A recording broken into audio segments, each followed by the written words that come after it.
voilà comment je raisonne. J'ai cette maladie, c'est un fait. Je n'ai aucune chance de m'en tirer et d'un. De deux, il semble assez normal que cela me frappe. Ça frapperait n'importe qui à ma place et je ne vois pas pourquoi je devrais faire exception. Troisièmement, il faut penser à l'avenir. Eh oui, parce qu'il y a des rémissions dans cette maladie. Il se peut que j'en reste à ce stade pendant un assez long moment. Des années peut-être, alors vous voyez, c'est déjà quelque chose ça. Bon. Je peux aussi être foutue dans 3 mois, c'est la pochette surprise. Mais en cas de rémission, je peux encore avoir une vraie vie, une vie très remplie si on va par là. Oui, je peux enseigner. Bon, d'accord, je ne pourrais plus donner l'exemple à un élève, jouer devant lui, mais il y a un tas de professeurs qui ne le fait jamais et je peux toujours utiliser des cassettes, des disques. Je peux être d'une aide précieuse pour mon mari dans sa carrière, être sa secrétaire, son agence. Alors, vous voyez, c'est déjà un programme copieux pour quelqu'un en pleine forme, alors pour une infirme. Voilà les grandes lignes. Honnêtement, je ne pense pas avoir besoin de soutien si j'arrive à concrétiser mes plans.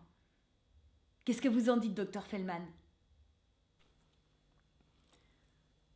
Est-ce que vous pensez toujours au suicide, Madame Abrams?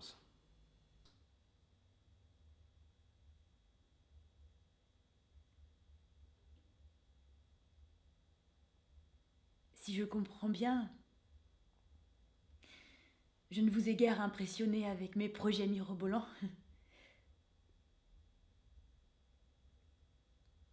Oui. J'y ai pensé en effet. Au début, surtout lorsque l'on m'a annoncé la chose. Lorsque l'on m'a dit à l'hôpital que c'était sans appel, alors le choc a été terrible et j'y ai pensé. Oui. Avec un juge ou un parlementaire, la morale serait sauve. Avec un psychiatre, encore mieux. Le cul porterait le sceau de la respectabilité. Ne jouez pas au plus fin avec moi, Madame Abrams. Je n'en ai ni le temps, ni l'envie. Vous avez décidé que je passais mon temps dans ce bureau à remuer des pilules et des bonnes paroles pour offrir des vacances à ma famille. Ce n'est pas vrai. Il y a longtemps que je vous aurais jeté dehors, vous et votre argent, si c'était le cas. Croyez-vous que cela m'amuse d'écouter vos spirituelles remarques sur le suicide, sur le nombre de mes patients qui se sont tués? Croyez-vous que je ne sois pas écœuré ou dégoûté parce que je vous écoute calmement débiter vos insanités? Vous me prenez pour un curé dans son confessionnal, auprès duquel vous allez pouvoir vous défouler et déverser le fardeau de votre misère? Je me suis débarrassée de mon violon hier. Bon, ce n'est pas une grande perte. Non, je ne pense pas avoir été une grande artiste après tout. Je n'étais pas si étonnante que ça. Je bougeais à peine en jouant, presque immobile. Et je crois que le public trouvait ça romantique. Je crois aussi que je le faisais marcher. Tricheuse, fraudeuse, voilà ce que j'étais. Au fond, ce qu'ils aimaient en moi, c'était une image de Marc. Et David aussi. Ils étaient tous amoureux d'une image.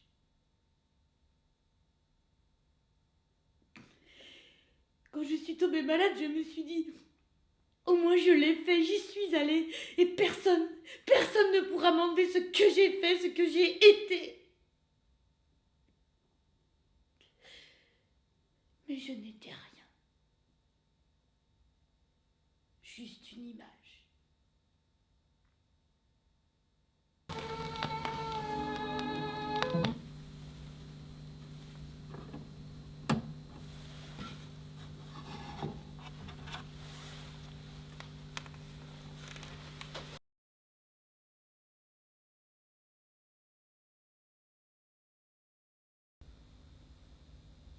La même heure la semaine prochaine. Cela vous convient toujours?